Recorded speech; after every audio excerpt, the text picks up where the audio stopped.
Welcome to Reds FX, the same show that can show you the world. T's and C's apply. Well guys, today we're continuing with our reverse flash effects. Why? Well, let me show you. Renz McGee asked us to put a voice to our reverse flash effect. You know what? I think that's a swell idea. Now there is one thing I want to address before we jump into Audacity to complete this effect. I've noticed that some versions of Audacity have different effects. Some versions have more effects than the others, and mine was the version that had less effects. But in order to complete this effect, I had to download a few plugins just to accomplish the effects, and one of those was the retro Flanger effect. Now don't worry, this is a completely free plugin and I'll leave the link in the description, but I would suggest checking your version of Audacity to see if you have the effect first before you go and download it. Once you have those, jump into Audacity and I'll meet you there. Just before we start, I want to throw in a quick fix segment. So let's go.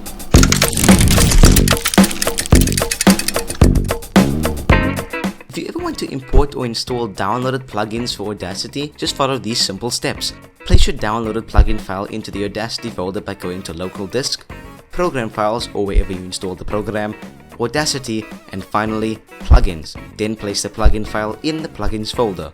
Upon launching Audacity, head to the Effects tab and click on the Add or Remove Plugins button. Then click on New, and once you see your plugin, simply select it and hit Enable. Okay, now let's focus on the task at hand. Here's my voice recording all ready. Let's have ourselves a listen before we get started. Catch me if you can, Flash. As you can hear, I'm doing my best to impersonate the reverse flash by muffling and deepening my voice. This is crucial to getting the voice effect right, as once the effects are added, this impression will seal the deal and pull it through the finish line. Without it, your final product will end up sounding like an overly produced special effect, and we don't want that. So let's apply our first effect. Head up to the Effects tab and select the Change Pitch effect. I'll set mine to around -25% for a deeper sounding voice. These numbers may fluctuate based on how high or low your own voice is, so follow the steps but have a play with the numbers. Right, let's take a listen to that.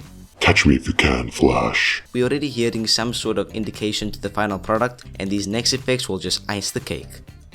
Select the track and hit Ctrl D to duplicate it. Now with your top layer selected, head back to the effects panel and scroll all the way down and click on the retro Flanger effect.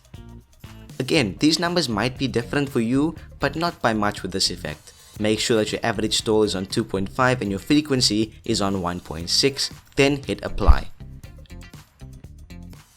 Now let's have a listen. Catch me if you can, Flash. It's almost there guys, one more layer of icing and the deal is sealed. With your top layer still selected, head up and apply the low pass filter. Here all you gotta do is set your frequency to 2000. Lastly, apply the amplify effect to your bottom layer and set it to -10. Now, let's hear the final effect. Catch me if you can, Flash. Few simple tricks, few simple effects, and boom! With a reverse flash. Pair that up with my reverse flash effect, which you can click on screen now, and you'll have a pretty convincing evil speedster. Well guys, hope you enjoyed this video. Thank you again for 1000 subscribers. I know I can't say it enough to thank you guys. If you haven't subscribed, you want to be part of our very tight-knit friend group that's very popular.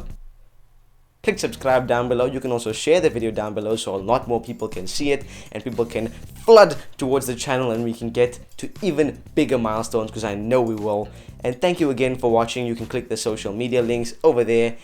And yeah, I hope you enjoyed this episode. I will see you next week. Oh, that makes me remember. Side note, because of the volume of requests I'm getting for Force Month, I've decided to bump it up from its release date of the 2nd of December to next week. So you guys will be getting all sorts of Force effects next week and the week after and the week after, followed by the Reds Effects Season 1 finale. So I hope you guys look forward to that, and I will see you in the next episode.